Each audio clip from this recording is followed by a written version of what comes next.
Ladies and gentlemen, I would like to wish you a warm welcome to the Nordic-Baltic Western Balkans Erasmus Plus Contact Seminar and Higher Education Fair. It is a great pleasure of the national agencies that are present here today and of us national Erasmus Plus offices that we are able to join to welcome you here in this first contact seminar organized ever in Serbia. And we are also very fortunate that here with us there are representatives also of the Ministry of Education, Science and Technological Development and EU delegation to the Republic of Serbia. So I would like to ask Professor Vera Dondor, the State Secretary of the Ministry of Education, Science and Technological Development, to address us and so that we can start our program today. Professor Dondor, please. Ladies and gentlemen, dear colleagues, dear guests, welcome to this event. And first of all, I would like to thank our colleagues, especially Helen Skikos, our colleagues from Nordic countries, for this very important event for us. Why? We want to cooperate with our colleagues with many countries, but we don't know how. And for us, it's important to know how is organized higher education in some countries. And I think that many people in this hall today knows separate country. But this event is an occasion to see a group of countries which are not well known to our academic community, which are not known for our students. And for us, this fair and this presentation, higher education systems in the countries like Finland, Lithuania, Latvia, Estonia, Norway, and Denmark, and Iceland, it's an opportunity to meet our colleagues, to meet the maybe different higher education system, to see how is organized mobility of the students, how they organize the mobility of the teachers. As you know, Serbia is a country with huge brain drain, especially higher education people. And we are not satisfied for such things. Our students are thinking just to finish the study and to go somewhere. They are not comfortable in our country. It's not good for us, it's not good for our society. And for our students, Erasmus Plus is a good chance to go somewhere, to see the culture, to learn something, to educate, to meet the people, to make friendships, and to come to our country again. And to invite other colleagues from foreign countries to study here, not to all studies, maybe to be several months or several days in our country and to meet us. It is my great pleasure to be here today, especially because the people from many universities are here. People from our neighbor countries are here, and also the people from the Baltic countries are here. I hope that our guests will enjoy in this, our beautiful city, enjoyed in discussion with us, and I believe that it was the first time to meet such a Nordic countries here, and to continue very successful cooperation. Thank you.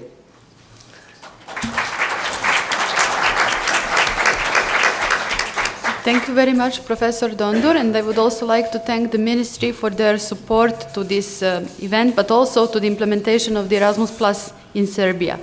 The implementation of the Erasmus Plus is, of course, managed by the European Commission, and here in Serbia we are also very grateful to the colleagues from the EU delegation, and I would like also to ask Mrs. Jelica Colic to address us.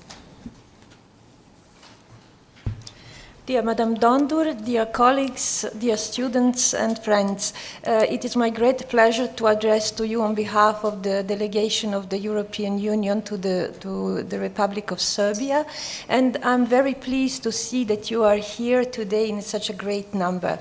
I will be very brief in just reminding that the EU delegation in Serbia and the European Commission as such is putting a great importance in the education sector.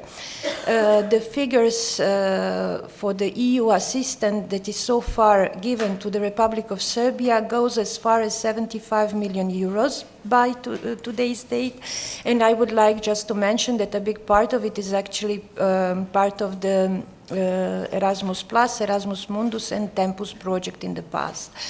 I wanted just to stress, because I'm pretty sure that today our colleagues will give a thorough presentation of different programs, different opportunities, that for the EU delegation what is important is the name of this event, which has in its title the word contact. I would like to emphasize that for us, I see the most important thing is that you get in contact with each other, that you create some I would say, alliances and I presume also friendships, which will then encourage you to make a better application in the future, because we know that contacting and networking is the main, let's say, the main force that is driving you towards the good projects. The EU delegation in Serbia has important projects here. I would just like to mention that we have very good results, but some of very important results that we were fighting in the past is the opening of the Diploma Recognition Center in Serbia.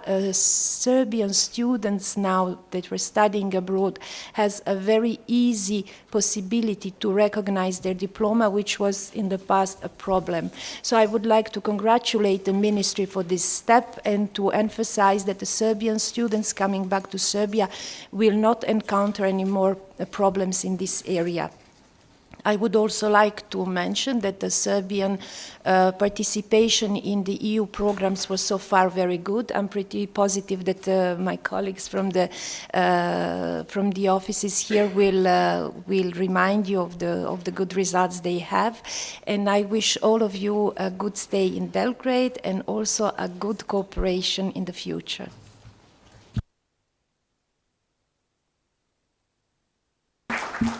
Mrs. Solic, thank you very much for very nice words, and also for reminding us that the recognition issue is important. It is not maybe in terms of the employability important in the credit mobility, but still the recognition issue is one of the hottest issues in the credit mobility.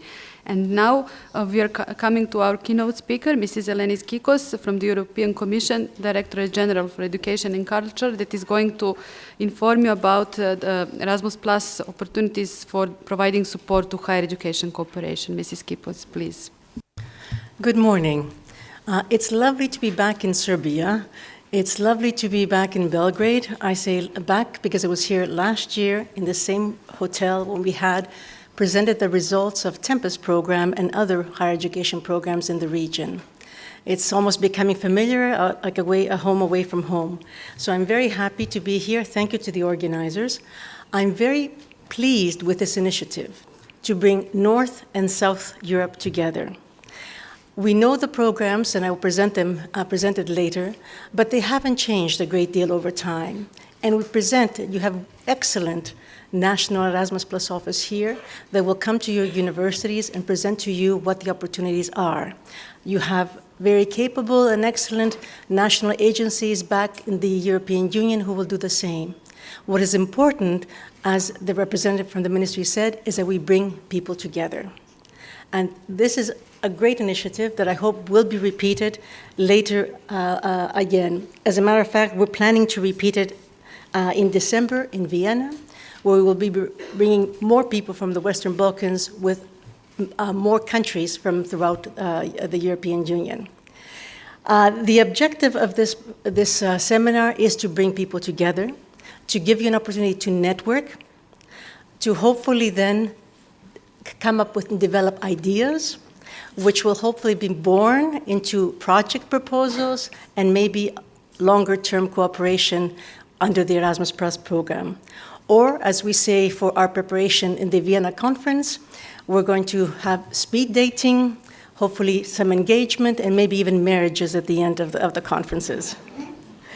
My presentation will be in two parts. The first part will be an overview of the cooperation opportunities under Erasmus Plus, not in detail, in general, but at the end there will be time for questions, and I will prefer to leave time to answer your specific questions. And the second part of my presentation will be on why we do this. Why do we have our programs opened up to the Western Balkans, Erasmus Plus, and others? Why we give financial and other support to the candidate and potential candidates from the region. And that is to explain what the strategies are from the EU side for enlargement, to explain what the priorities are from the country and from the region, and how our programs can support and facilitate the implementation of those strategies and priorities. So I will move here now.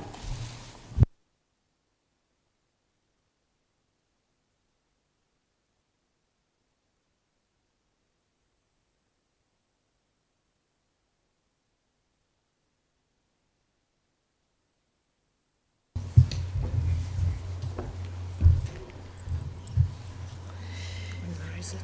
It's on the desktop. This one? That one. Okay. First. It never fails. Every conference that we go to, there's usually a hitch, but that's all right. So, this is the international part of Erasmus+. Erasmus+ is the EU's main program for cooperation in education, training, and youth. A lot of the actions that we have, a lot of the support we have, you do not see, because it's primarily an internal EU program. There is a window, a part of it, that is for cooperation with countries outside. And this is what you see, but it's only the tip of the iceberg.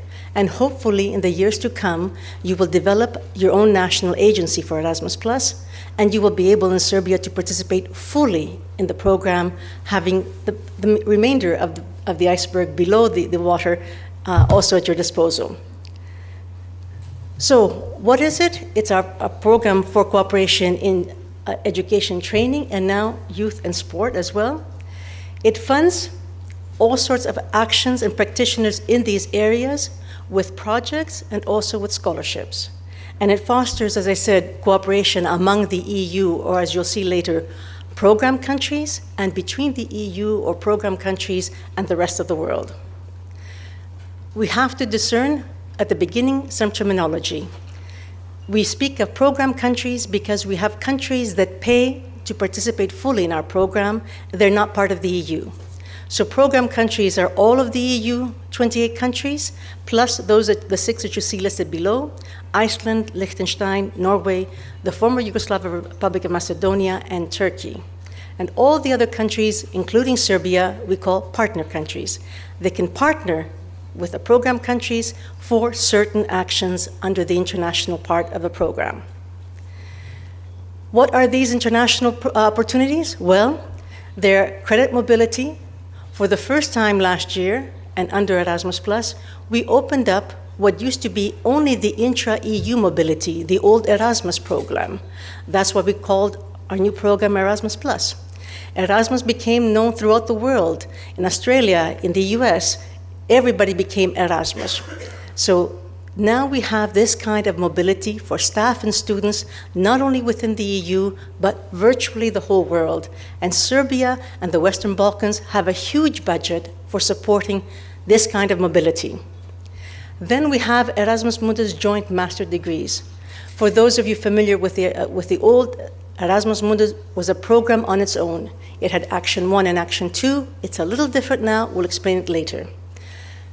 The continuation of Tempest program is more or less capacity building for higher education. It has a new name, but as I said, more or less, it's about the same. They're projects to help reform higher education, both in terms of programs, teaching methods, but also governance. And finally, the Jean Monnet actions stayed also more or less as what they were in the past. And this is an action that's not used enough in the Western Balkans. If there's any part of the world that needs to have Jean Monnet, it is countries that have the intention to become EU member states. And Jean Monnet is a program that helps you converge with the EU acquis. So we'll start with the credit mobility. This is, you'll see the numbers here for the rest of the world, but we don't care about that. We care about the region. The region has funding for 4,000 mobilities. Mobilities is a term we use, we made it up. It means a period of time, the payment of one individual to go from one place to another, whether they're a staff or a student in university. So we have enough scholarships for 4,000 such mobilities. In the first year of the program, as you see, we were not able to use up all this money in the Western Balkans. Hopefully, we will be able to use it next year, and we'll have some money left over that we'll have to throw on top of these 4,000. They're short-term studies for the students, and they can be the duration of 3 months or a whole year. And that can be at any level, at the bachelor level, at the master, or at the PhD level. With this one, it's not a program that will give you a degree somewhere else, though. This is a program where the students start their studies here. They go somewhere in the program countries to do part of their studies, but they come back home and they receive their degree from their home institution. And this program is two ways. Not only with Serbians leave to go out, but European or program country students and staff will come in. And actually this is happening, and this is very encouraging. For staff, we know it's difficult for academics to leave their posts. They need to teach. But the duration is very short, from 5 days to 2 months. 5 days is the length of a conference, and surely universities can spare their professors to leave for just 5 days. So professors from here can leave to go into a university in the program country for as short as 5 days or as long as 2 months, or you can bring in professors from European and other program country universities in Serbia to stay with you, to teach with you, to do research with you for the same length of duration. These are the results so far we have from this kind of credit mobility in 2015. We had to have a second call to promote this program because, as I said, we were not able to use up all the money.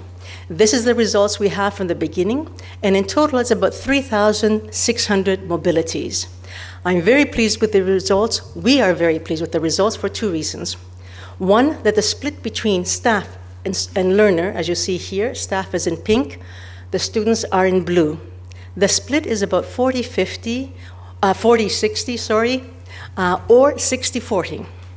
And the two columns, the tall column is students from the Western Balkans coming into Europe and other program countries. The shorter columns are people from Europe coming into Serbia. And this is terribly important that we have two-way mobility. What is also encouraging is this was a strategic use of the program, because going out, there were more going students. Coming in, there were more professors or staff. Joint Erasmus Mundus joint master degrees.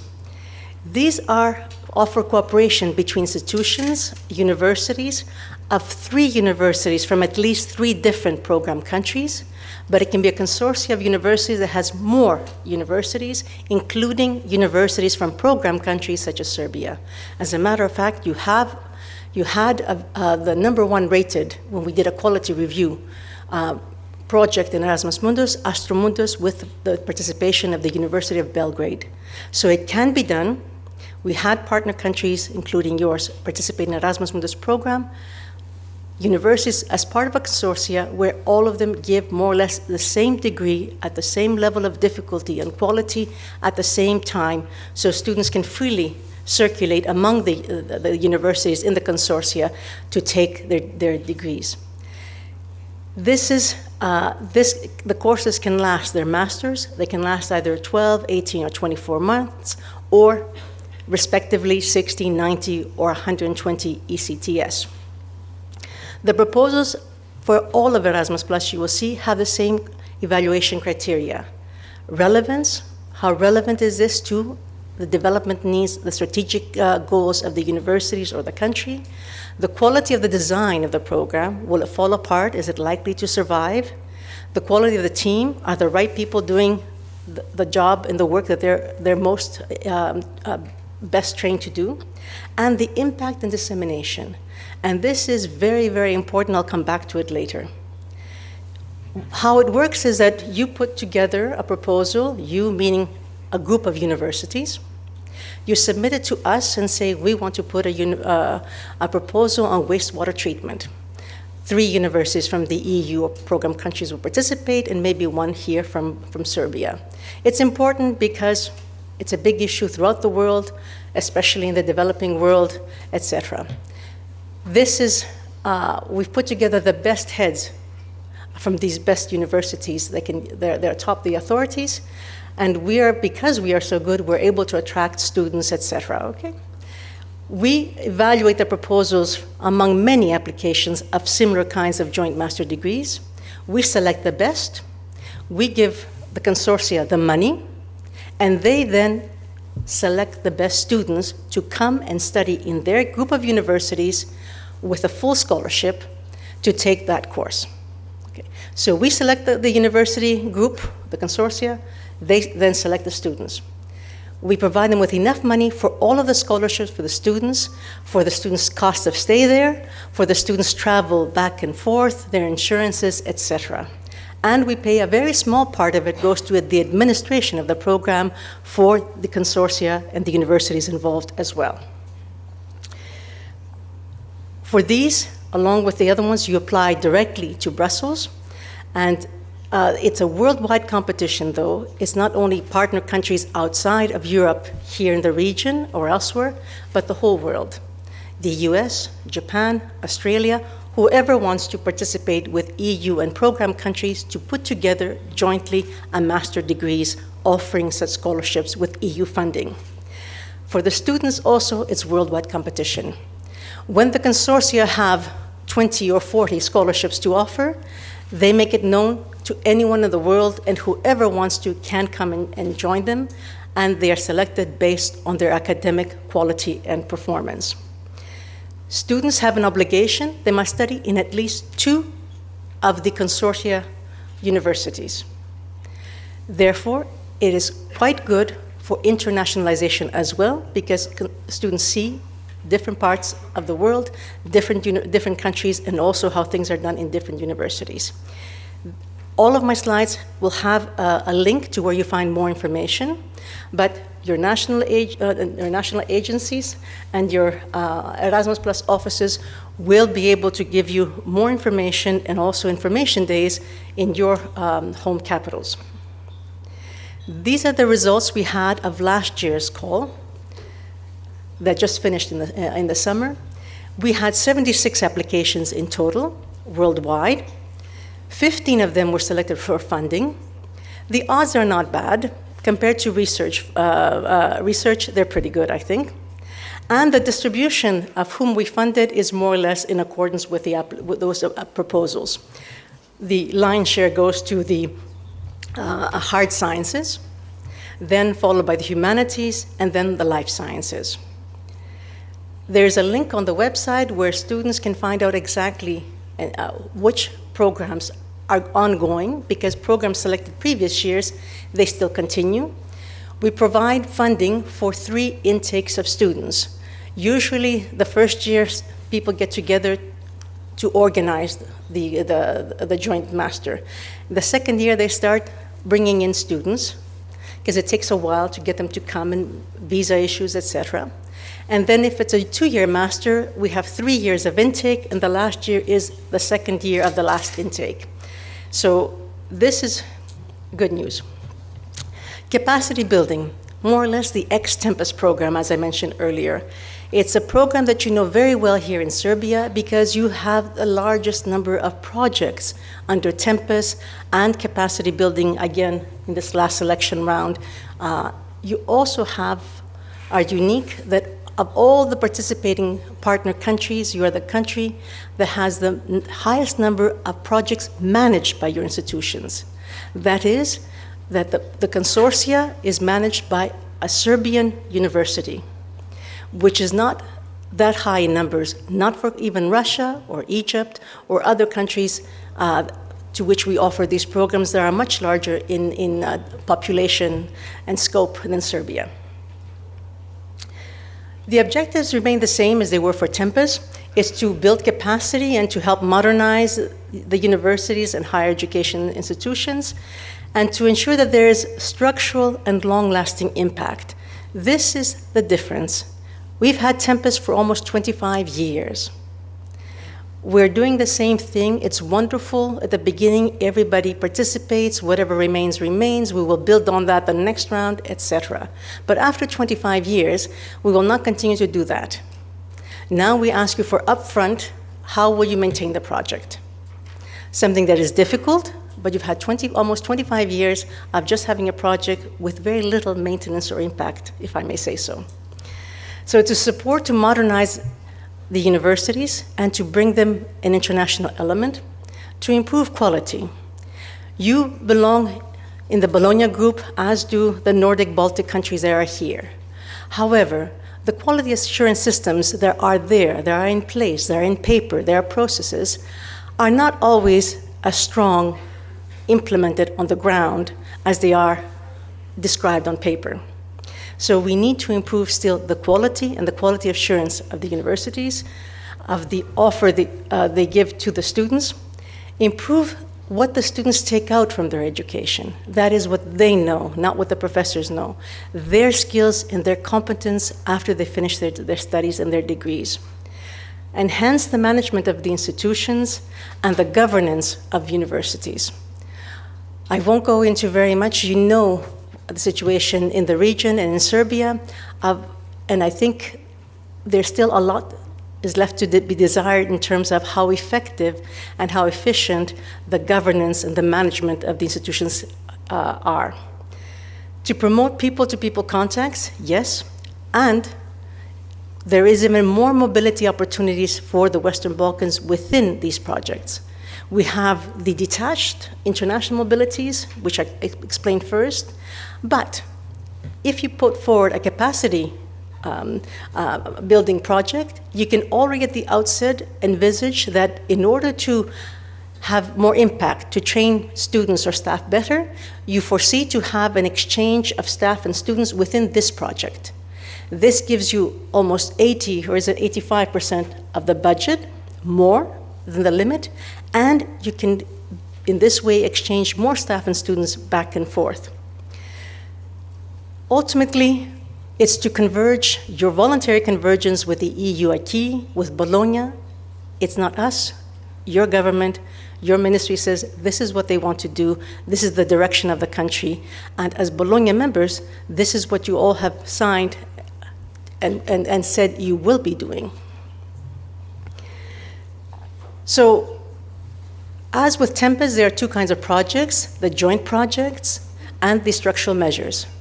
Joint projects are those where we look for an impact or an effect being felt at the institution level of those participating institutions. If it's a structural project, that means that the Ministry of Education of the partner countries has to be involved, because the outcome of the project will be such that it will have an effect at the higher education system level, nationwide, not only at the university level. And those, we have fewer projects, and those are more difficult projects, but ultimately the aim is to improve or to reform higher education systems. The project's length are 2 or 3 years. They're partnerships from both program countries, EU+, and the partner countries, as in Tempus. And as I mentioned earlier, either institutions from the program countries, the EU side, or the partner country, Serbia, they can be the lead, the coordinator of the project, and you have many of these here. We have split up the world into regions, often debated whether or not we should split them up into such regions, but for financial reasons, we have. And the Western Balkans is one region that has a group of funding, because you receive funding from the Instrument for Pre-Accession Assistance. And there, we have added this additional mobility of staff and students within your project. And the rules for the mobility, how much they get, duration, they're the same as the international mobility that I explained earlier, and that your contact points here and elsewhere will explain to you in greater detail. This is a centralized project. How do you apply? You apply to Brussels. The next deadline is the 2nd of February. We have a group of experts which we renew every year. We don't have the same ones year after year. About a third of them change every year. They're experts from the EU, but also partner countries, and we assess them the same things: the relevance of the project, the quality of the design, the quality of the team involved, and the impact and dissemination after the project is finished. There is the website for more information, and this one, unlike the previous ones, you can have the coordinator to be also from program countries. These are the results from the last such call. This is what we selected. 65 were the applications from the Western Balkans. 15 were the total projects that we were funded. The lion's share, again, was in Serbia. And if you see, the number of projects equates more or less to the budget, because the budgets are the size of about €1 million each. So for a relatively small region compared to the southern Mediterranean countries or Asia or Latin America, you have a very large, very generous funding. Now, Jean Monnet. Jean Monnet is one of the, like Erasmus Mundus, is open to the whole world. And we have Jean Monnet modules and centers of excellence from the United States to Georgia. And everybody participates, can participate, and they do. However, if there's a region that needs it, it is here. Because Jean Monnet has the purpose of converging the country with the EU acquis, and its fundamental core is European integration studies. Therefore, it provides funding for other modules, chairs, or centers of excellence. It's not very complicated, and it's not very high, the funding you get, but you can start small and work up. It's for teaching and research within those modules on EU integration studies, or policy debates with the academic worlds, academics of EU studies, economy, and law, a network of supporting networks via projects, and supporting to institutions and associations that want to put on activities related always to EU integration and EU studies. We have annual calls. This call is now open. On the 20th of October last month, we had this year's call. Jean Monnet was inside the package of activities that are available with applications to be submitted next year. There has to be one applicant institution, but there'll be other informal involvement of other countries as well, or it can be just this one applicant. Proposals have the same criteria for evaluation, as we mentioned before: relevance, quality of team and design, and impact and dissemination. That is the website that we have where you can find more information. And if you have specific questions, please, I'd like to spend time to explain to what your questions are, because I'm sure many of you know these actions. If not, I will go into more detail. The one thing I did forget to mention is that all of the actions I presented you apply to in Brussels, except for the first one, the credit mobility. The international credit mobility, it is managed by the national agencies that manage the Erasmus Plus program in the member states and the other program countries. And we're very happy that today we have several national agencies representatives here with us today. Can I ask everybody to please stand up so we can see where you are, and maybe tell us what country you're from? Okay. Why don't you come to the microphone? I think we have plenty of time. Come on. Oh, we have a mic right here. Okay. Good morning, everyone. I am Greta Kiškienė from the Lithuania National Agency. Good morning. Antra Mendele from Latvian National Agency. Good morning. Sini Piippo from the Finnish National Agency, SIMO. Good morning. I'm Sigrid Vala from the Icelandic National Agency. Good morning, I'm Cecil Holmberg from the Norwegian Center for International Cooperation in Education, Norway. I'm Hélène Pinault from French National Agency, so it's not Baltic country, but I was invited, so thank you for this. You see how popular the seminar is. Hello, I'm Annela Hendriksson from the Estonian National Agency. And another lady from the Lithuanian National Agency, Donata Pečiukėnienė, project coordinator. I said everyone. And you know Maria and her team here from the Erasmus Plus office. So, in this international mobility, there is an application, and you need an interinstitutional agreement between two universities. One of them here in I forget where I am. One here in Serbia, and one in the country, let's say Norway, for example, the University of Turku, or whichever university is here, that there's a cooperation between the two universities. The rectors of each university sign, they say yes, they agree to cooperate, and then both sides put together a plan, how many students will be going out to the EU, how many will be coming in, the same thing with professors. And there's a little application, why, what do you plan to do, etc. This application is then submitted to the program country national agency, the EU Plus group, because they have the money. As I mentioned before, we give most of the money to our national agencies and they manage our programs. We manage only the international part. And this bilateral cooperation is managed by our national agencies. That's why it's important that they are here today. So you get to see your counterparts, other professors, for capacity building, Erasmus Mundus, Jean Monnet, yes. But these ladies are the important ones for the international credit mobility, because their institutions will apply to them for funding of exchanges of students and staff internationally. And with that, I'd like to stop, take a pause, and ask you to give me your questions.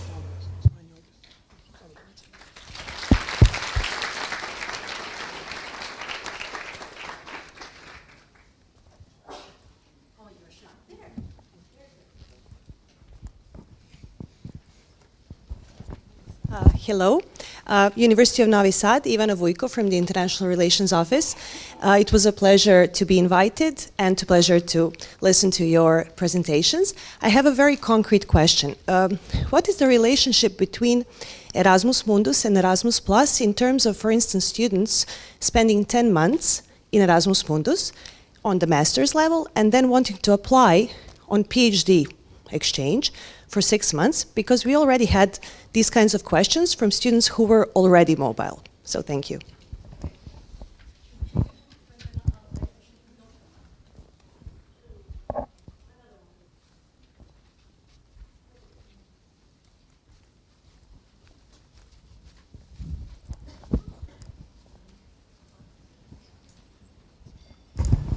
Yes, thank you. Leila Pojskić from University of Sarajevo. Would you be so kind to explain what do you judge as relevant?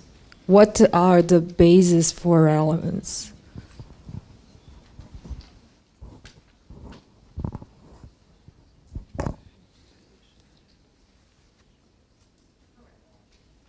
Well, while others are thinking, and please do think for more questions, I'll answer those first two.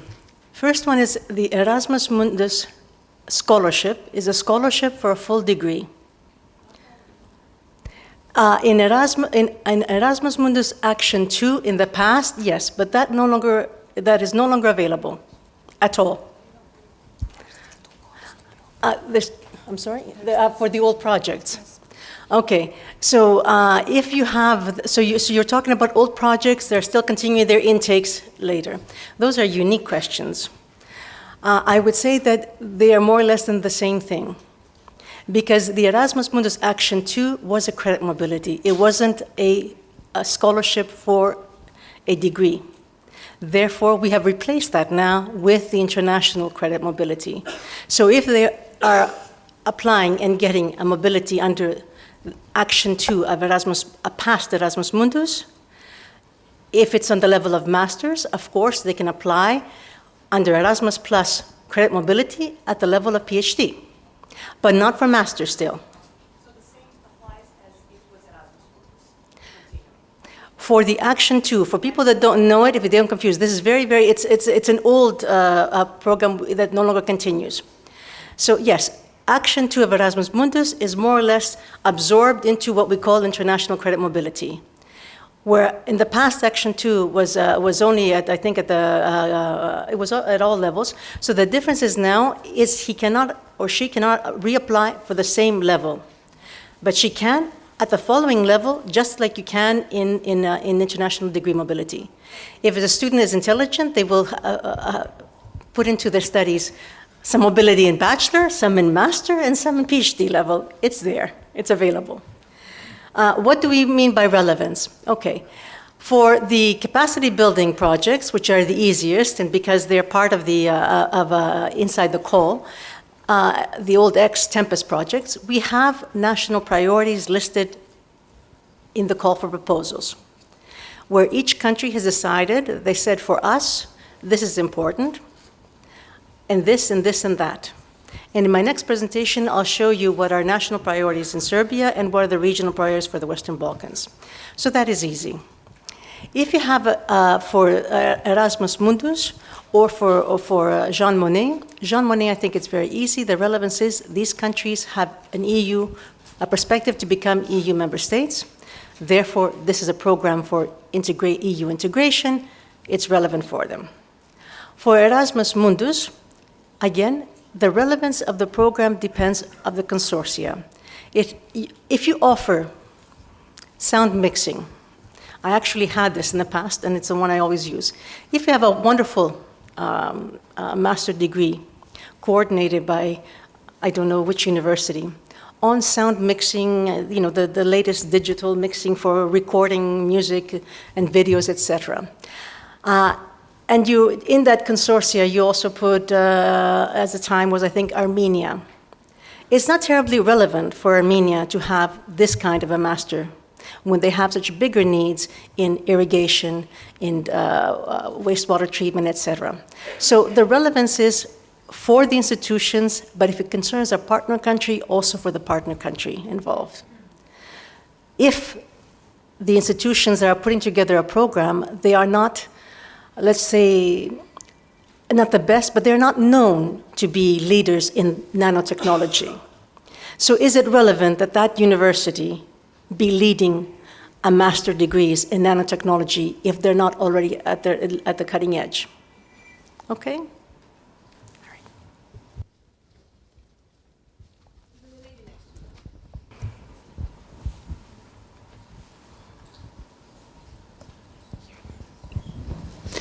Hello, I am Outi Savanlahti from the University of Eastern Finland. I would like to ask about the name Erasmus Mundus. We used to have Erasmus Mundus master's degree programs, and then the new name Erasmus Plus master's degree came there. Has the name Erasmus Mundus master's degree been readopted? Or are they living side by side with Erasmus Plus master's degree programs? Okay.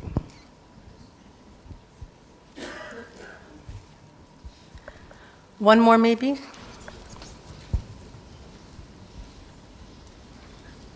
Here.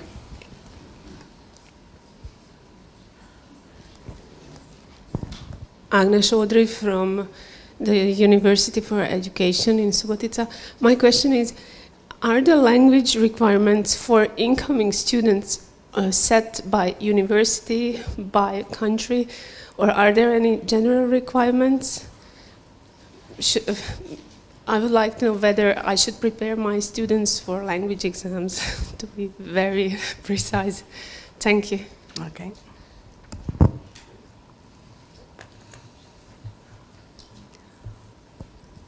Okay, we won't push you if everything is so clear you want to look it up yourself. Erasmus Mundus master courses and now Erasmus Mundus joint degrees.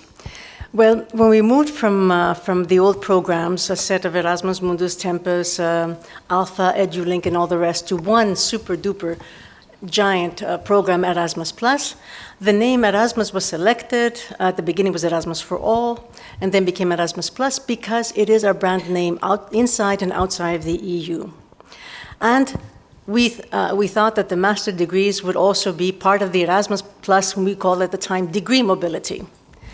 But there was a big push from the people who had participated in the Erasmus Mundus master courses to keep the name, because that too was a label.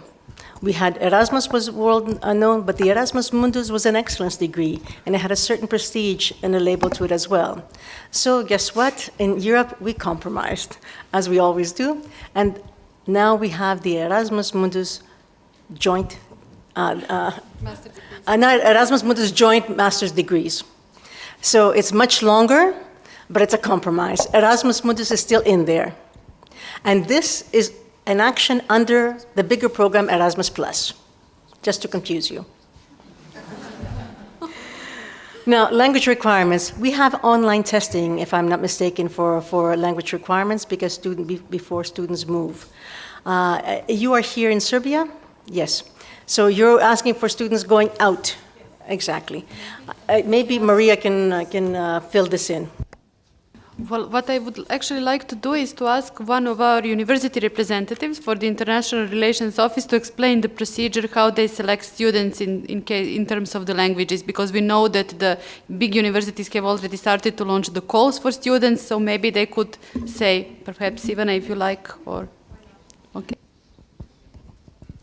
I work together with my colleague from the Faculty of Teachers Training in Hungarian, so we work together. We have launched maybe around 20 calls by now, because we have decided that even maybe if we don't have all the circumstances perfect in terms of, you know, all the administrative and technical support that we might need, that we should try. We are now selecting outgoing candidates, and what we do is we put the language requirement that is defined in the interinstitutional agreement. So if it is B2 level of English, then the candidate should give some proof of that. If it is Hungarian, if they're going to Hungary and they're going to participate in a Hungarian study program, then it's Hungarian. So it really depends. But in terms of incoming candidates, we rely on our partners. So our partners are the ones that should then use the Serbian language requirements, whether we have a Serbian study program or English study program, and do the same. So basically, we work in this fashion. I would also just like to add that the higher education universities in Serbia, mostly the bigger universities, they all have ECTS coordinators. Many of the colleges have them.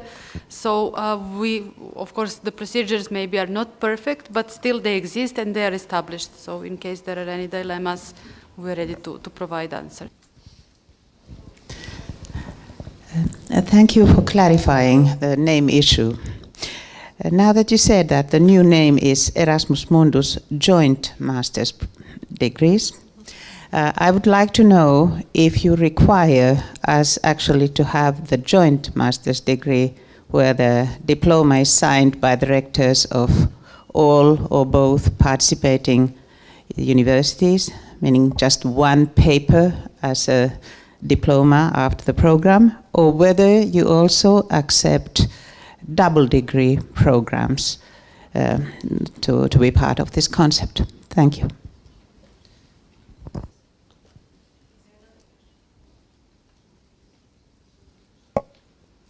I think it was on my slide, I did not say it. No, we accept double and multiple degrees as well as joint. Joint, as in the past, is preferable, it's desirable, but not necessary. We know that there are often difficulties, administrative hurdles that cannot be overcome. However, I must signal that in Serbia, with the Erasmus Mundus, they managed to give joint degrees with universities in Austria, universities in Italy, I believe, etc. So it is possible, but sometimes it is very, very long and difficult procedure. So both double degrees or multiple, if they go to several, are acceptable as well. And now, because I'm going to go to my second part, but I introduced the lovely ladies from the national agencies, I'd like to have an idea of how many of you come from program countries, and of course, I imagine most of you come from here in Serbia. Also give you a chance to get up. So how many people could you get up, please, if you're guests here, if you're coming from program countries, the EU, Nordic-Baltic countries? And France. And France. Come on up, come on up. There we go.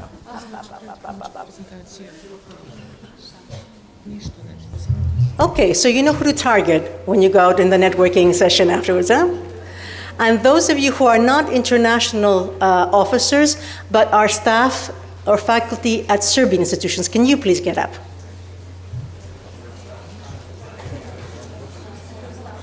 And there are two colleagues. And you're, I'm sorry? And we have, all right, and people from the region, Bosnia-Herzegovina is here, I believe, and other colleagues from the Western Balkans, Albania and Montenegro and Kosovo. We're missing some people. Here we go, all right. Okay, I don't have time for all the names, but now you have an idea of who is who and they come from where. With this said, I will move on to the second, wrong one. That one. Yeah, that's it. Open.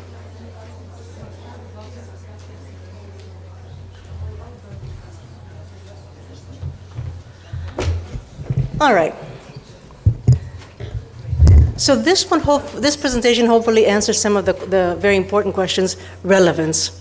What do we mean by project is relevant, and why we're putting forward this program and other cooperation and support to the region. This region is the most important region strategically for the EU because you are the closest neighbor geographically, and you're also the closest neighbor politically and with the perspective of joining us and becoming member states. So for that reason, as you saw, we are very generous in terms of the cooperation we give you, opportunities and funding for Erasmus Plus program. You can cooperate fully into our research program, Horizon 2020, the Creative Europe program for culture, and you have a great deal of support. My colleague from delegation knows, I think in Serbia, millions of euros every year on projects on education and inclusion. Here I will explain to you a little bit in a short period of time what our strategies are from the EU side, and then try to have the general common objectives at the regional level and then go down to the national level. So starting a few years ago, as part of the Copenhagen criteria for enlargement, our DG for external cooperation and enlargement said that above everything else that have to be done for candidate countries and potential candidates are these three things. Fundamentals first, observance of the rule of law, reform of the public administration sector, economic governance, and competitiveness. Make the countries competitive before they enter, because it will be difficult for their survival afterwards. So rule of law, what do we mean? We mean that the judiciary system has to be functioning, effective, independent, and without political influence. We have to ensure the freedom of speech, accountability and efficiency of every level involved in the judiciary, and to improve its workings. Public administration reform, good governance. It's a big word, it's a buzzword, everybody uses it, but what do we mean? We mean that people act in a certain level of professionalism that we expect anywhere in the world, someone who is seriously a professional, and whether they're in the private or the public sector. Everybody goes and does their job and does it well. The public sector is there for the service of the public, is there to help the public, not to make them go through 1,000 hoops with their bureaucracy. Nor are they there to have a job for life and not be able to contribute fully to their fellow ones. So management, very important, but so is transparency of the procedures in the public administration. I see people smiling here, and I assume you're from the region, okay. So I'm not telling you something you don't know. Meritocracy. We have so many disillusioned young people in Serbia, in neighboring countries, and even in Europe, because they don't have the same prospects for a good life as their parents did. We have 50% youth unemployment in some northern EU countries like Greece, Spain, etc. Serbia has had these figures for years, for 5 years if I'm not mistaken.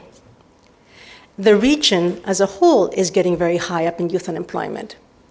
It's disillusionment at a massive scale where on top of these prospects, you also have lack of transparency and lack of meritocracy. Things will not change if we don't have these two things, meritocracy and transparency.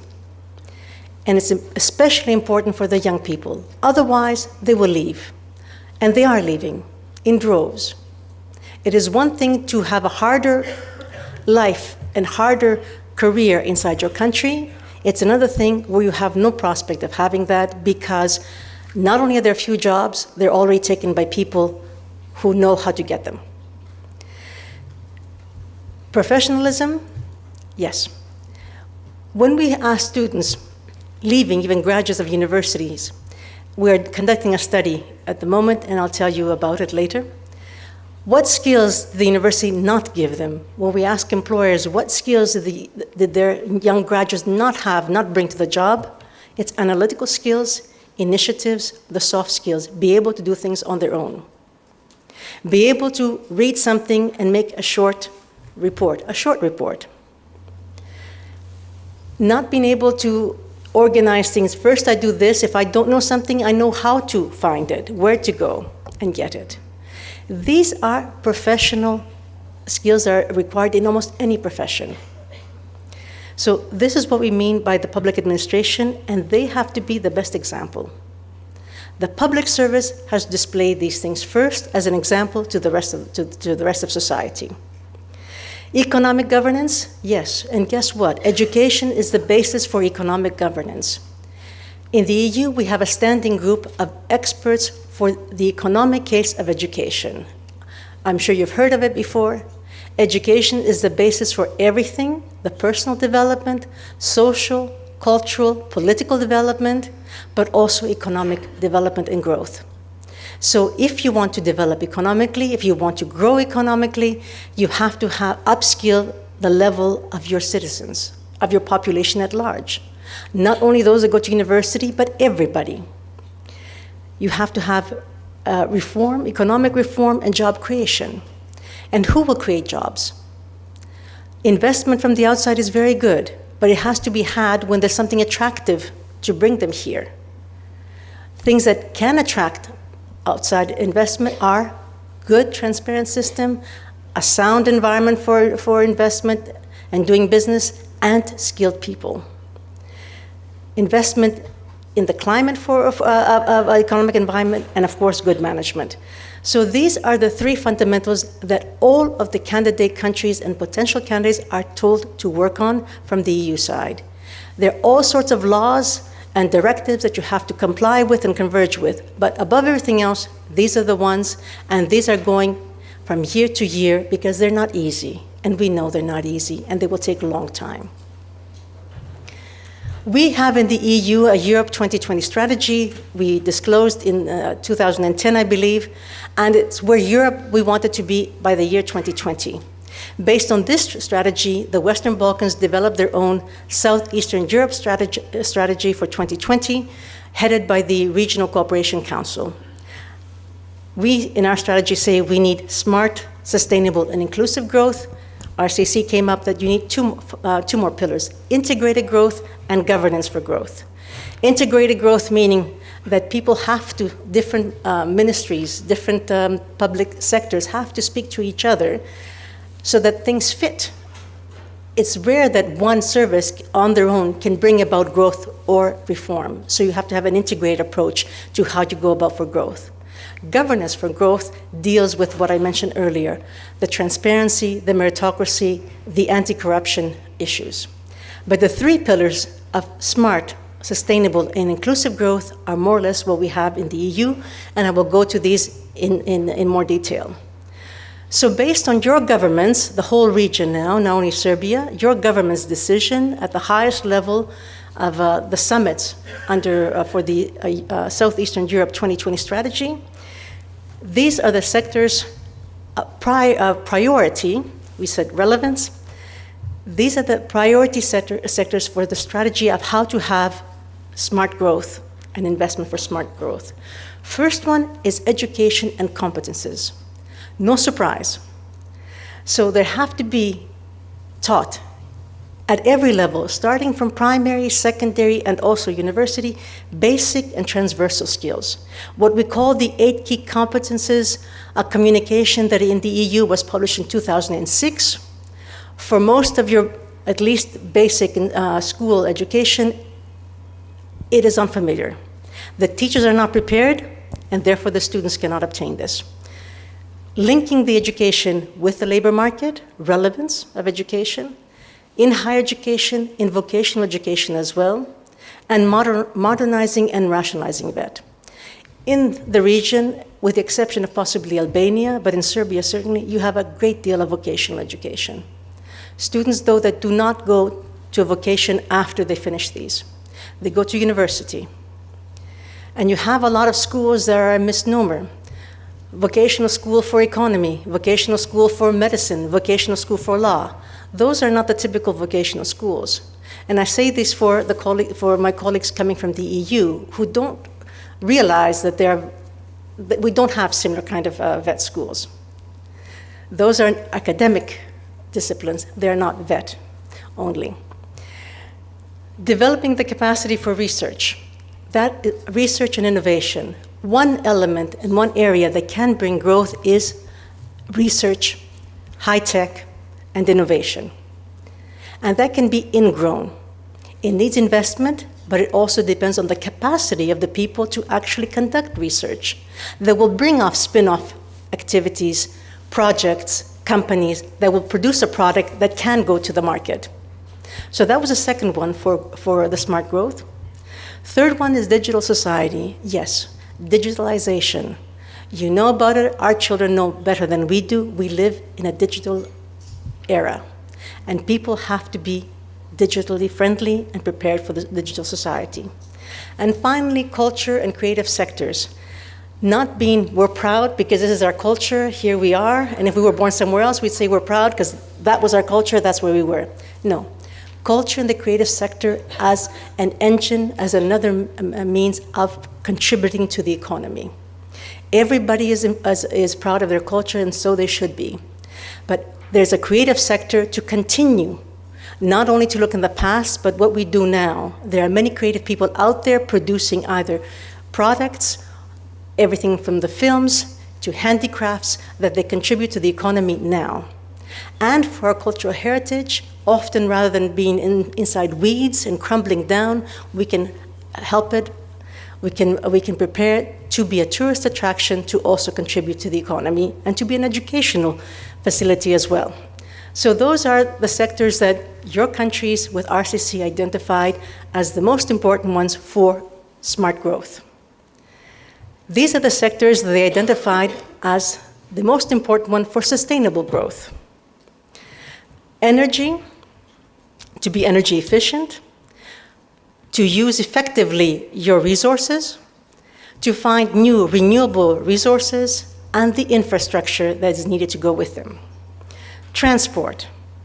A lot of the IPA, Instrument for Pre-Accession Assistance that we give from Brussels, and those are billions of euros, goes into infrastructures, roads, railroads, bridges, etc. I would like a portion of that to go to education, but a lot of that goes there. But it's not sustainable if you get people to give you money to build bridges, and you contract then EU people to come and build you the bridges. You have to develop a system where you have the engineers, you have the company, and you build your own. But in the meantime, you do need to be connected through transport systems that are efficient and effective, and to improve what is not only road transport, but railway and water transport as well. And environment. Environment, big issues with pollution. With development comes pollution. We witnessed this a few decades ago, you're seeing it now. It is important to take care of the pollution issue early rather than late, because there are health issues involved and there's loss of unrecoverable natural resources if you don't take care at the beginning. Irrigation is part of that. The effects of climate change and how you can minimize them.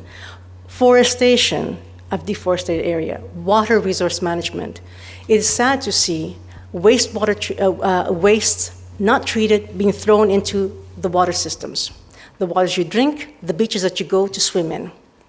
And generally, awareness raising of all the population, starting with children, small children, about environmental issues and preserving the natural resources. Under inclusive growth, we have employment and health. That is for everyone.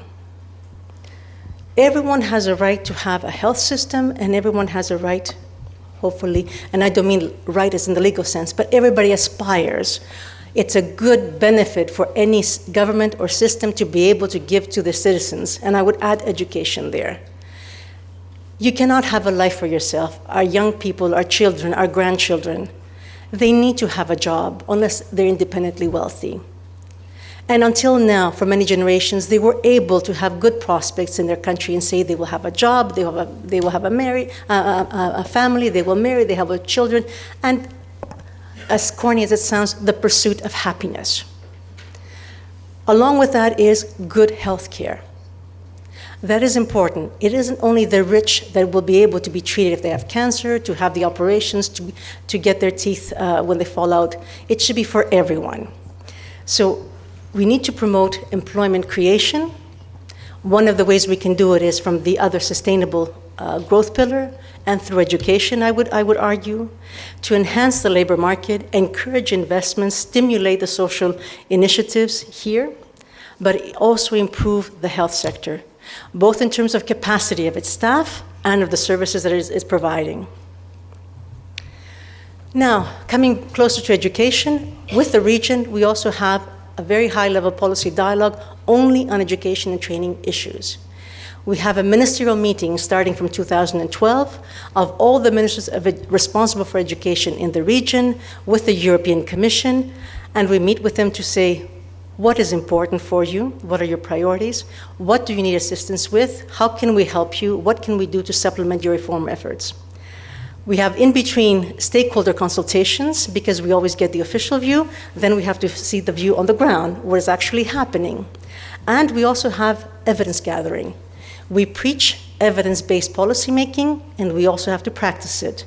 So at the moment, we have a study that is running in the Western Balkans comparing how many and what type of higher education degrees are given in the region by country and by institution on the one hand, and on the other hand, where are the jobs, where have they been in the last 3 years, and where they're likely to be openings for young graduates in the next 3 years in the region, and also by country.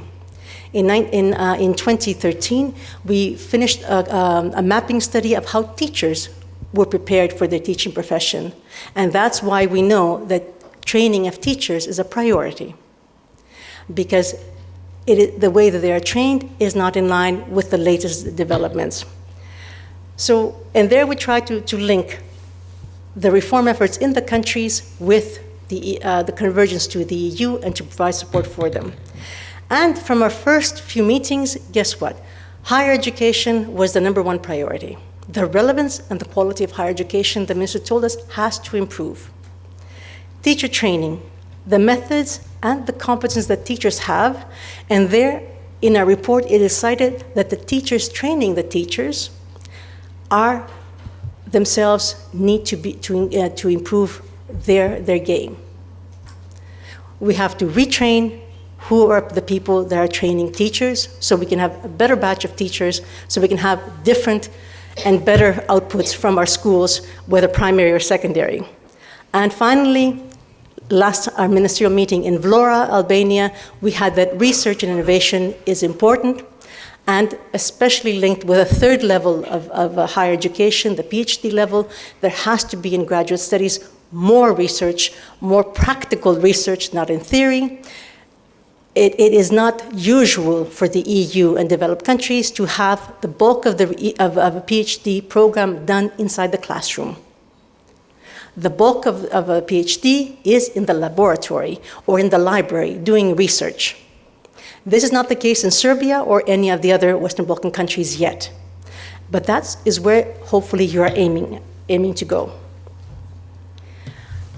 Starting last year, again from a more global view of our enlargement colleagues, we asked each government, part of what we call the buzzwords ownership, we asked your governments to tell us what are your priorities for the next year for economic reforms, and this is economic reform programs, something that will be repeated again every year. These are individual priorities set by your governments for each country, and then they're reviewed by the Commission and the ECOFIN Council. So for Serbia, the priorities that your government said are important for this year is to improve the business environment, tackle the gray economy, transparency, meritocracy, business inspections, simplify the regulatory environment, and education. Upgrade skills that people have, finalize the national qualification frameworks, reform the education system, improving outcomes, and enhancing human capital. You are lucky in Serbia, you have a very good national strategy for education and an action plan that was developed and adopted this year. It was difficult to come to a consensus on this, I understand, but the greatest difficulty is still ahead, the implementation of that action plan and that strategy. Serbia, like other countries, go from one strategy to another without actually implementing them. We are not in the chasing of the perfect strategy. There is no such thing. I will be very happy to implement this strategy before it terminates. And if it does end without being implemented fully, just extend the period. There is no reason to chase strategies. They're only papers inside somebody's drawers unless they're actually implemented. So you have the tools, now the hard part is to implement them. I did something, okay. And then for the other priority is generate more income through SMEs. We'll go here. Actually, is it a touch? I don't think it's a touch thing. Or we can just do this.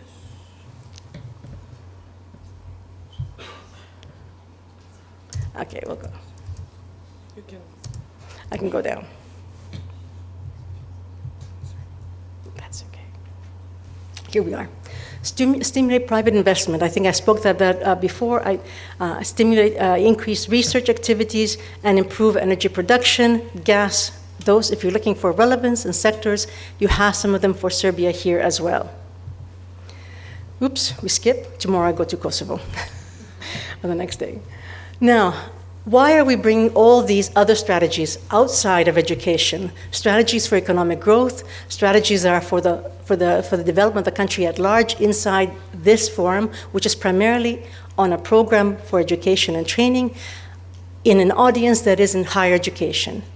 The reason I'm bringing these all together is for the relevance. Things have to fit. Education cannot do its thing on its own, the economy a different thing, employment and so on. We all have to work together. There aren't enough resources available, human or financial, from your side or from our side to do things individually and have one little pinpoint here, one there. It is not manageable, it's not sustainable. So we're trying to group everything together, to target things that are the main priorities, to focus all of our efforts, all of our assistance on these things which you have said are priorities, thus increasing the number of projects and support we have in these areas and hopefully creating more impact in these areas after a few years. And education, if we want to develop research or transport or energy or whatever, is the basis of developing capacity in any sector later. We spent 2 years convincing our colleagues in Brussels that it's not only bridges the people, the Western Balkans need, they need to reform education, they need to have the capacity themselves to do all these things later. It's a famous Chinese proverb, don't give people fish, teach them how to fish. So education is a capacity. The other one is that education, not only higher, but all levels, need basic and transversal skills. You've seen your PISA results, and you are the best from the Western Balkan region. In higher education, you're probably the best in the Western Balkan region. However, this is below the OECD average, this is below the EU average. If you're going to be part of a bigger club, of a bigger community, you have to compete with them. Not with your neighbors, not with Kazakhstan and sub-Saharan countries. So that is why you have to become better.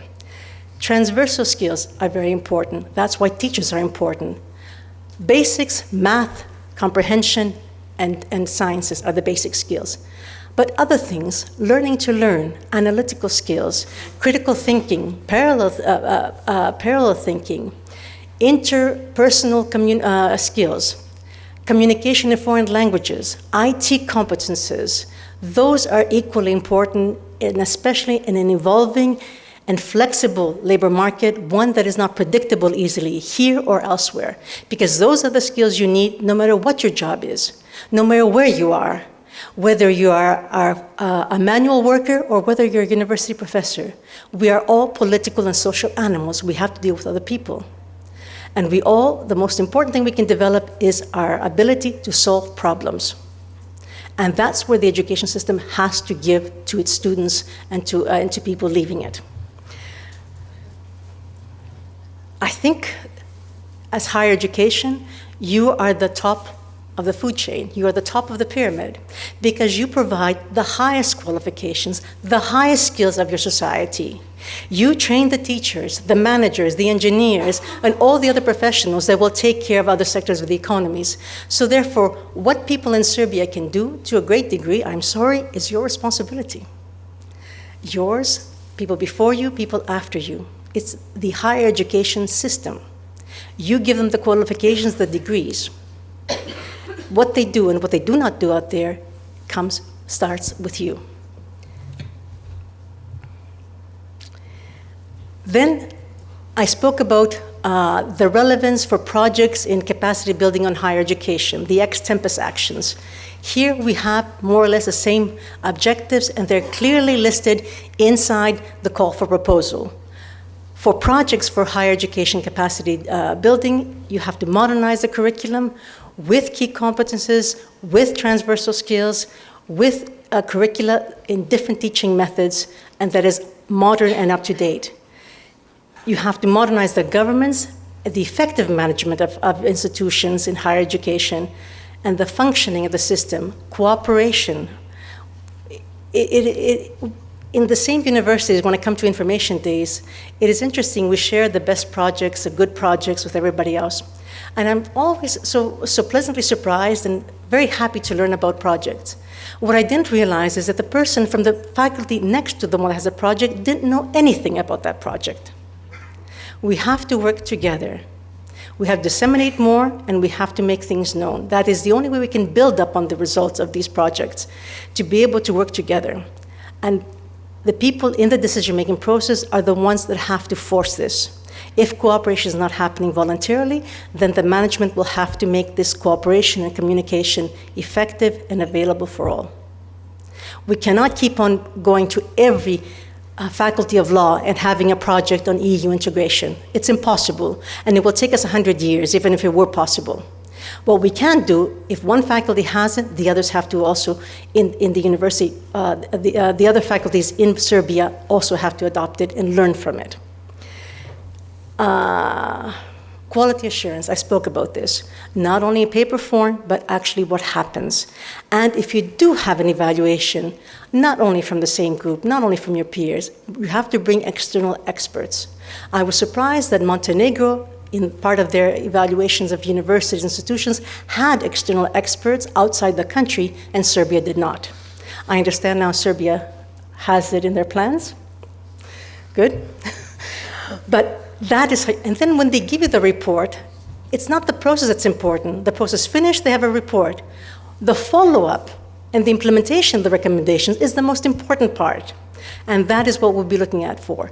Not your reform plans, but the implementation of your reform plans and monitoring of your steps in reforming. Developing higher education in the wider sector, lifelong learning, higher education vet.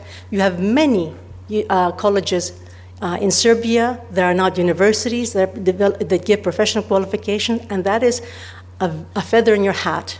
That is very important for everybody to be able to have an opportunity to higher education. Now you will have masters in higher education colleges as well. That is wonderful. It is important that we have this for people to come back into higher education when they want to, either to obtain a degree or for their personal development fulfillment. University business cooperation. I visited Novi Sad. I don't know if you are still, but at the time, it was the best and the closest cooperation between university and businesses. Others should learn from them if they haven't already done so, because I'm not up to date completely. Regional cooperation, yes. For a region that had the similar background, similar system, not so long ago, nobody wants to know what their neighbors is doing. Nobody's sharing what their neighbor is doing.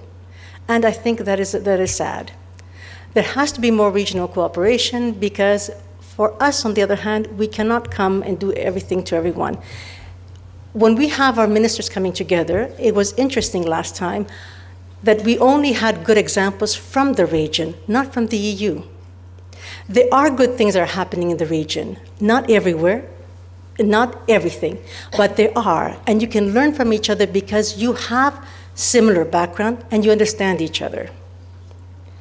It is more difficult for people from Europe that have a different tradition, different mentality and culture to understand the functioning here than it is for your neighbors. And that is something that we hope we see a lot more regional cooperation. And the reform implementation and monitoring of the reforms, as I mentioned earlier. This is what we've taken a small part of that very large Excel table on priorities for capacity building.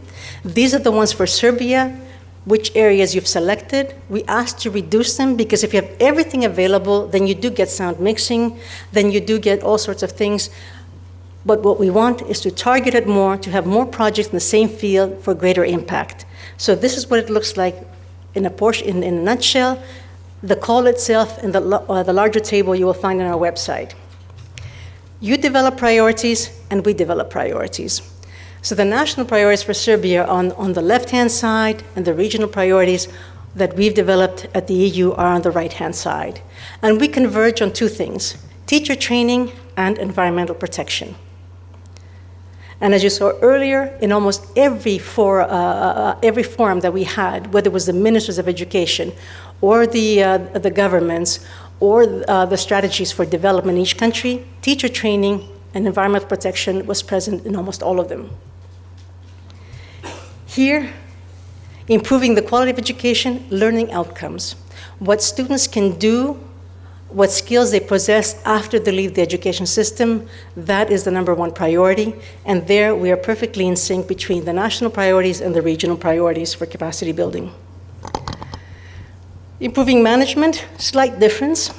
But again, all of these things are very important. They're all very relevant. University service support to students. I was surprised that after many projects on student services, they were not sustained. We conducted, I think, a short study among the old Tempus projects, and you had projects on developing student services. In practice, though, very little is still on the ground that is of good quality. So we have to look at sustainability and impact in our projects. Quality assurance processes and mechanisms that will stay, that are true, that are rigorous, and that are followed to the end, including implementation, not only the perfunctory reports. Development research, that we have seen before.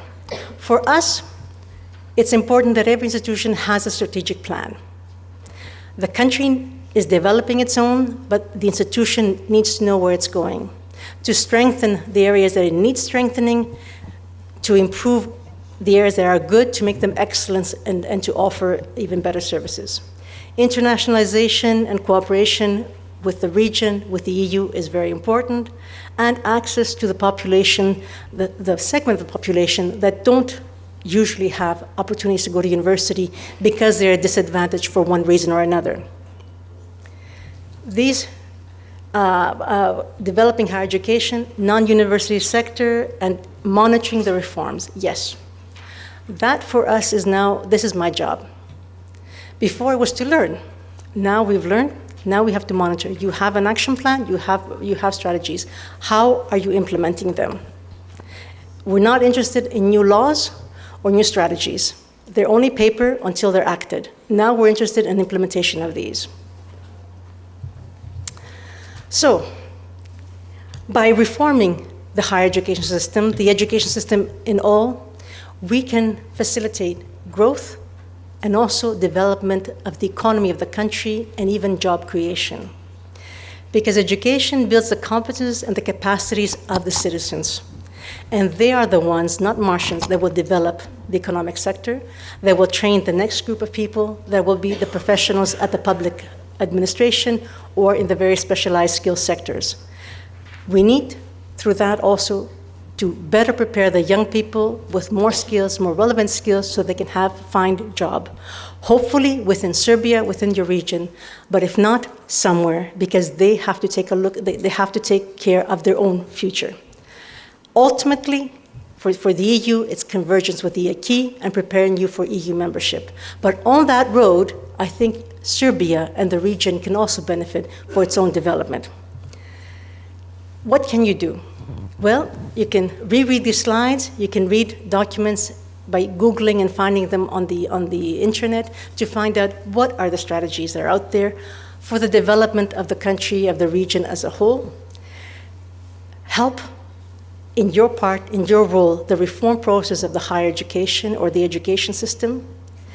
But it's also important, whatever you can, for the to reform education, to reform to public administration and the economy is not only for the EU, it's also for your economic survival. And by having relevance, having sustainable projects, and assuring impact of these projects, you help yourselves and you help us in the investment we make in you through our program, through our assistance to count, to have more impact. At the beginning of all your projects, you will be asked to show how you will demonstrate sustainability and impact of your project. Be careful with that. That is very important. That is a very heavy measurement. Build on past results. Find out what projects were in the past. Have they lingered around? Anything remaining of them? Why they succeeded? Why they failed? So when you bring us and tell us a new project, you take into account and say, we will do better because they only went up to here, we will go further. And support the reform efforts the best way you can. That is what we're looking for in your projects. How will you support the reform of the higher education system and education at large if you can? Strategic use. I'm very happy with the results of the credit mobility because we had a good mix of staff and student mobility, and we had a good mix of people going to Europe and people coming in. Use this in the same way again. Find out where you want to send professionals more in. Send those people out for a master if they can, but if not, for part of the studies in the university. Mobility of staff according to your university's priorities. You come from different universities keep on saying Belgium, sorry, in Serbia. What is the strategic plan of your university? Which faculty do you want to strengthen? Where are you very good and you want to become excellent? Send your staff there, bring in top-notch staff here to help you do that. Capacity building projects, train, educate the new professionals in the priority sectors. The priority sectors inside there and at large. Jean Monnet, apply for Jean Monnet projects. We will try in the future to have a window where you compete only within the region, but for the moment you compete with the whole world. But you need to have EU integration studies more than any other region that we have. Thank you very much. Sorry this was longer than before.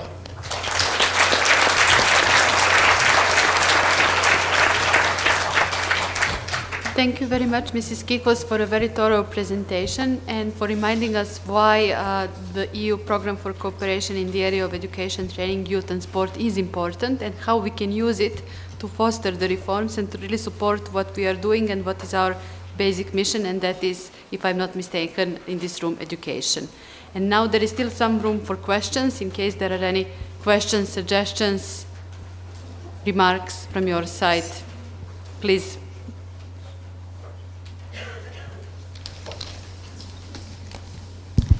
Thank you. And I'd like to thank, I'm Dragica Trivić, and I'm coming from Faculty of Chemistry, University of Belgrade. I'm associate professor. And for me, it is nice opportunity to introduce colleagues from other countries and opportunities to plan our work together in future.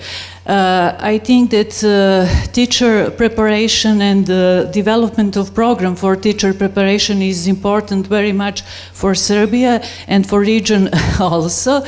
And I think that today we must think how can we improve competencies, teacher competencies generally, that enable the better preparation then for work with youth and their preparation in contemporary world with so many changes during each day. But I have one dilemma. I think that I have some idea about some programs for teacher preparation and some modules for teacher preparation. But now I'm worrying about the procedure. Every new program must pass through process of accreditation, and at this moment I'd like to suggest at the same time thinking about of this procedure, how can we improve it, and how can we solve the problem with too long procedure of accreditation process of some programs. Thank you.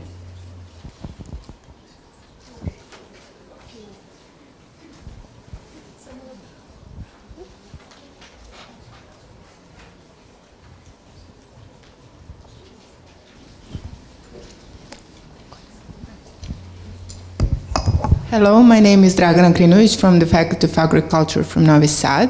The same question from my side also. We submitted the complete documents for accreditation in June, and still we haven't received any answer from the accreditation committee. So what's the purpose of this call for joint master degrees? Yes. For this call, because we cannot complete our accreditation process by then, by February.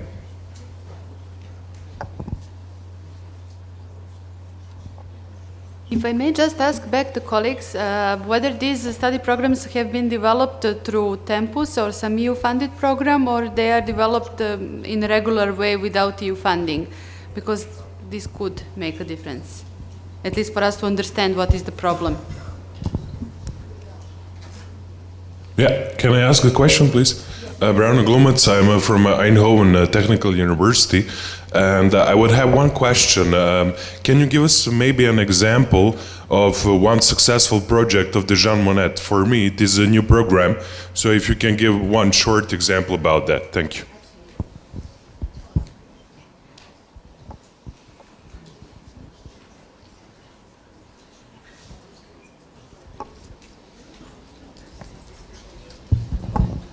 Hello, I'm Brana Stefanović from Faculty of Dramatic Arts from Belgrade, University of Arts.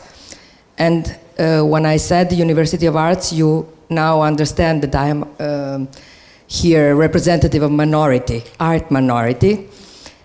And your example about sound mixing is something that drove me to ask a question. My field is even more fluid. It's sound directing.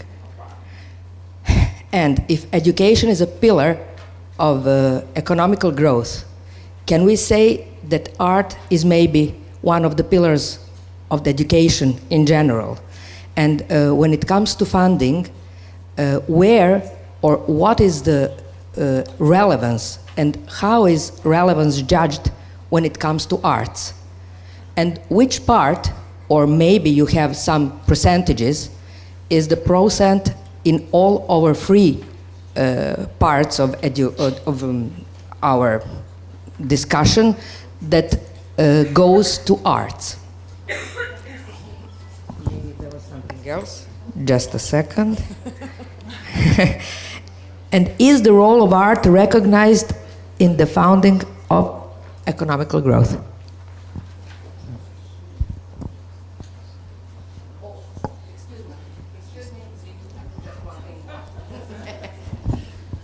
And most important, can you give us any clue where to point our arrow when we aim? Yes.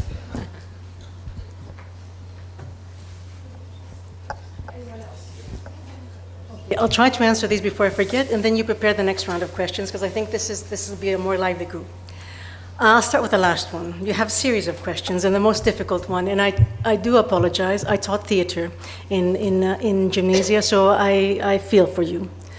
When I mentioned the sound mixing, I mentioned it because when we give support, art is very, very important for the cultural development of an individual and of a society. Just like education, no matter what you study, is very important because it hones the mind, regardless of what the subject is. But then we have to link it with economic development, as you rightly said. If you can make this link in your project, I think that will be very, very useful. And not if, I think you can make the link, it's just difficult to find it. But you have to find it and you have to make it. Art is very important. Art can be a contributor and a driver, as we said, creative industry, etc. Look at Creative Europe as well. You participate in the Creative Europe program. See if you can have a project in Creative Europe that links also the teaching section with the creative sector and businesses as well. In the capacity building sector here, for credit mobility, I think there is no problem. It's important. You can send people out. You can bring people in.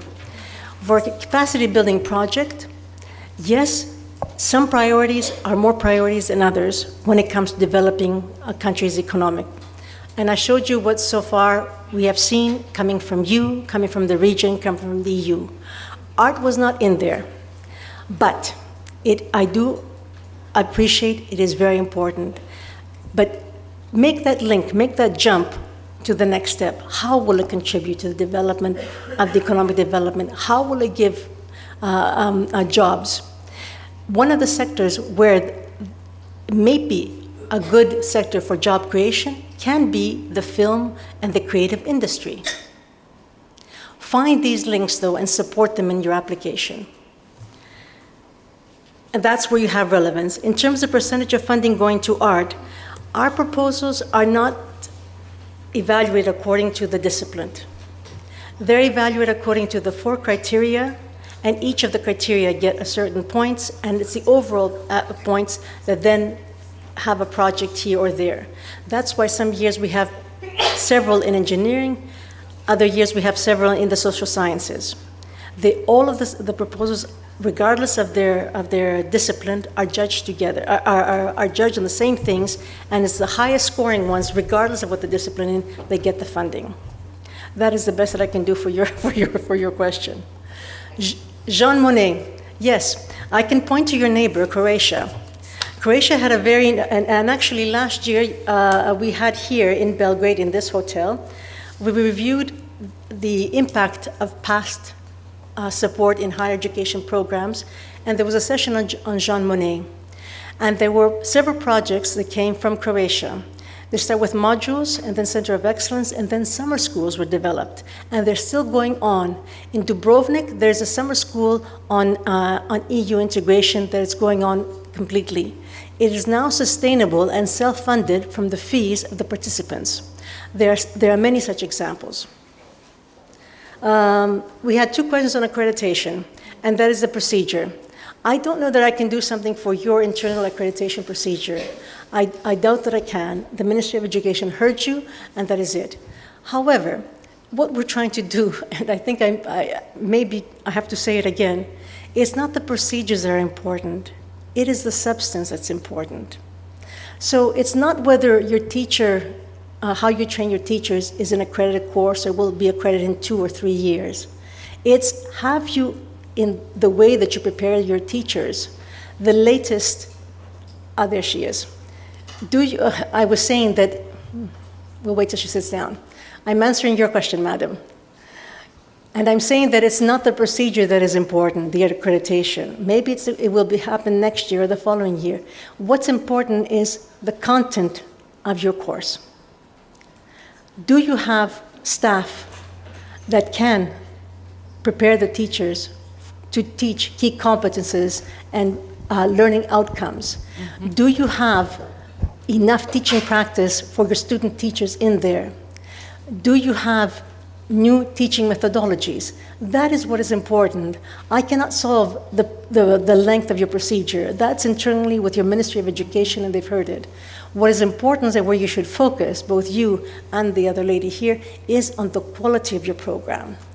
The process, hopefully, it will be shortened, but you have a long way to go because most accreditation happened at institution level, and not all programs at all have been accredited, and therefore there's a backlog and they need to go through this. But focus on the quality of your program, not the process and the procedure.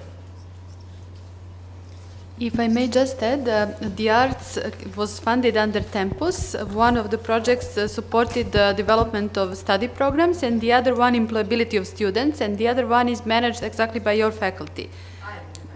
You are the man, okay, so you know it. But the employability of students is important in the EU programs, and certainly the employability of students of arts and the possibility to have more opportunities in their future work life is also extremely important. When it comes to the accreditation procedure, we have been conducting a very thorough and a very useful discussion with the Commission for the accreditation, and in the past they were willing when it comes to the EU-funded project, because the EU-funded project has deadlines and a certain plan that has to be respected.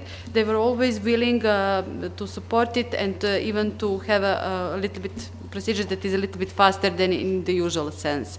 But we all know that our Commission for Accreditation changed their management recently. So something that has been, I'm not working in the Accreditation Commission, but something that was submitted in June this year. Now we are in November, so usually it is a normal time frame for the Commission for Accreditation. So we hope that whatever is the problem will be solved. When it comes to the Jean Monnet and other EU-funded projects in Serbia, you can also consult the project database available at our website, where you can find all Jean Monnet projects funded with the participation of Serbia. There have been, and there are several modules and one Jean Monnet chair. The subject areas are arts, again, so arts is active, EU integrations, but also some technical faculties also got Jean Monnet from the economical field, so various fields are covered, so not only one. So there are examples, and of course we are at your disposal. Now, as we are a little bit out of our time, I would like also to present our colleagues from the Erasmus Plus offices in Bosnia and Herzegovina and Montenegro, our colleague Suid Muhibic. So could you please get up so that our colleagues from program countries can identify you? And because there are not so many participants from Bosnia and Herzegovina, and also his colleague Diana is with him, I suppose, please. And colleague Ranko from Montenegro is also here, and we're also grateful for our colleagues. So not only to have the girls from the national agencies, but also to have some colleagues, to have at least a good balance in education, which is important, as it is open to everyone. And now I would also like to stress that our colleagues from national agencies are wearing their badges with orange color, so you can identify them very easy with that one. And before we proceed outside of this room, I would like also to ask that now we are going to have a group photo in front of the hotel, but after that we will have 2 sessions running in parallel. One is the fair in the networking room, the Ivo Andrić room, that is on the left side of the hotel, and on the same side of the hotel, but a little bit right, when you look into the networking room, is the room called Lavender, and there we will continue immediately after a group photo with presentations of the higher education systems. The first one will be from Bosnia and Herzegovina. So I hope that this event will be useful, and I really would like to thank our speaker, Mrs. Elenis Kikos, for a very useful insight. Thank you. I won't be here later. I'd like to wish you very good networking, lots of good projects, good matchmaking, and hopefully many marriages.